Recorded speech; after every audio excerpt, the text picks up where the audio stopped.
Alright, hey YouTube. I just wanted to give an update on my sick chicken video and let you guys know about the progress and what has happened since I filmed that video.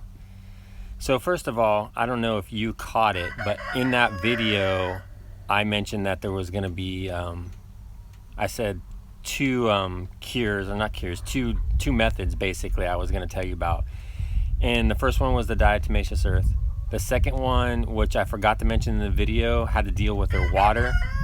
But I got so caught up in explaining how dirty the water was in a new system that I completely forgot about it. And it's not really a deworming method.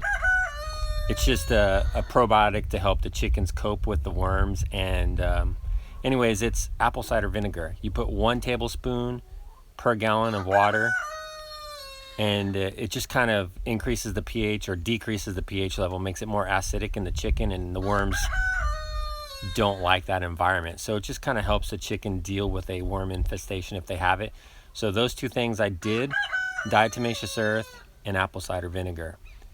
So I just need to get that out of the way so you guys understand what I was doing for the chickens.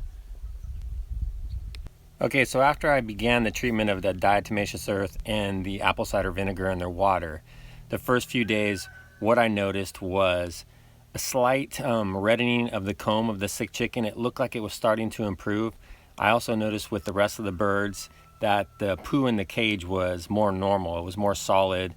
It looked more like normal chicken poo instead of runny diarrhea. So that's the first couple days after I started those treatments is what I noticed. Whether it was working or not, I don't know. That's just my observation. So then 4 days later, this happened. Well, it didn't turn out good for this chicken. It's been about 4 days of treatment. Hey, leave her alone. And she is just not gonna make it. So I'm gonna have to dispatch her, unfortunately.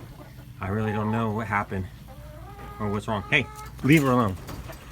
Let me handle this. All right, here's the sick bird after I took her out of the cage. She popped up. She's just doing her thing. She sleeps a lot. She's very lethargic. I just don't know what to do with this bird. I'm not sure what's wrong with her. I feel bad for her. But sometimes she looks like she's got a little energy, and other times she looks like she's just dead. So anyways, we'll keep her for another day and see what happens. Hope for the best.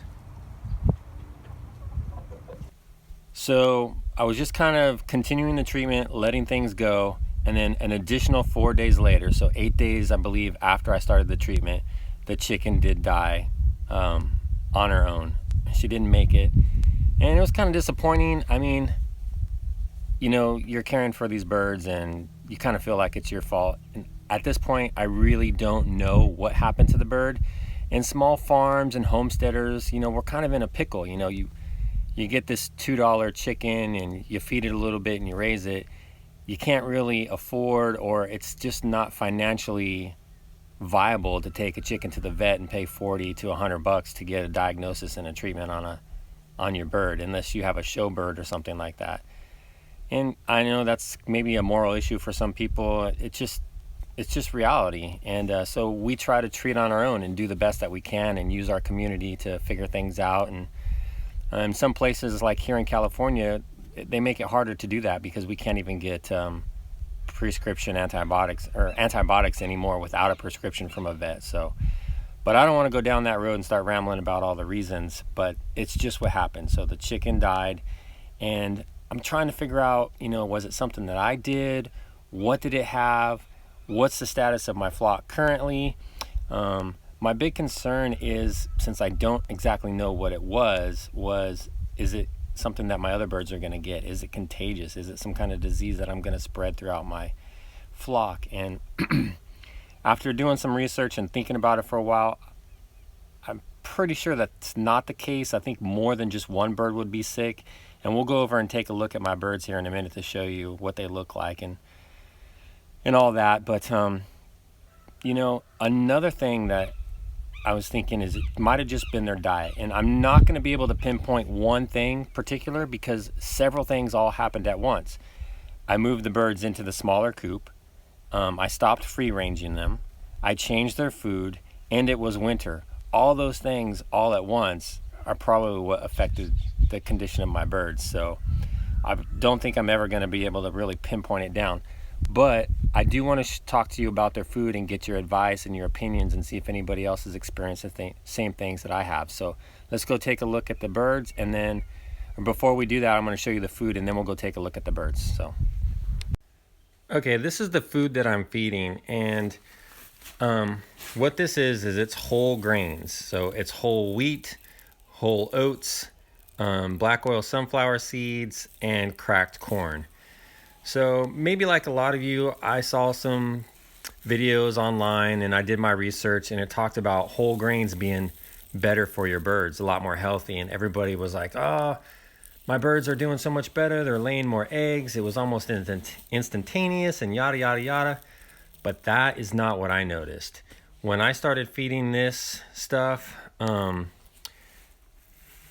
me, what I noticed was they weren't eating nearly as much. And I kind of chalk that up to, well, eating health food versus junk food, you know, but I'm not 100% sure on that. So they slowed down on their eating, and overall, the egg production decreased and their health went down. But then again, I had all the other factors too, so I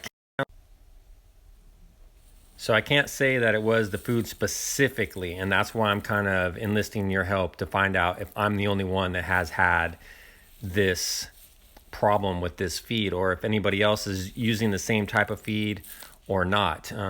If I put crumble or pellets, they'll clear out the bucket in a few hours. This stuff will last the whole day and into the next day, so I'm not 100% sure on that.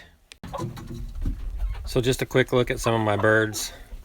I mean, everybody's looking fairly healthy. Nice red combs, got all their feathers.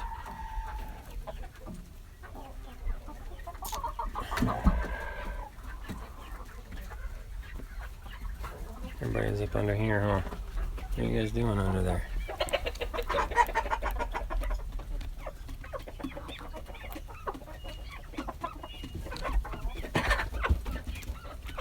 All right, well, that's about gonna wrap it up. You've seen the chickens, you've got the story. Unfortunately, it wasn't a happy story, but hopefully with the new coop, and since I'm free ranging my birds every other day and I'm keeping a closer eye on them, and with the preventative measures I have in place, hopefully there's no more loss, no more sick birds.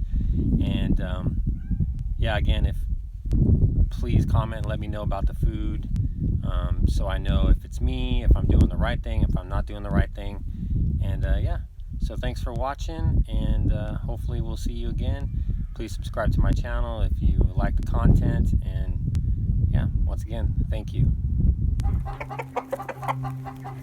So free ranging the birds. Come on, be smart. Everybody's looking good.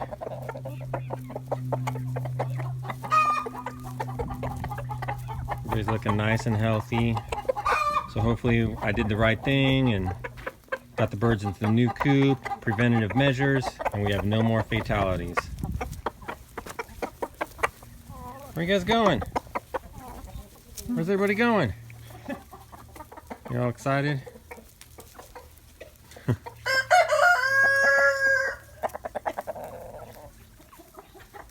You know, just one other thing about free ranging.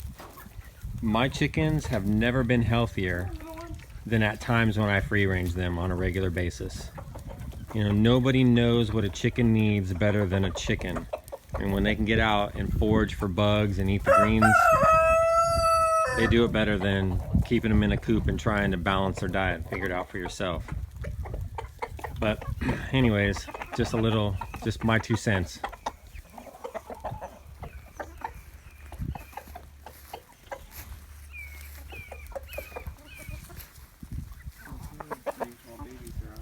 Oh.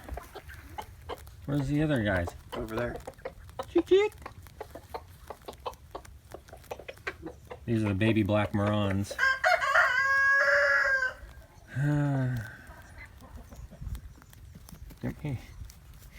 Yeah, we're not doing anything without you.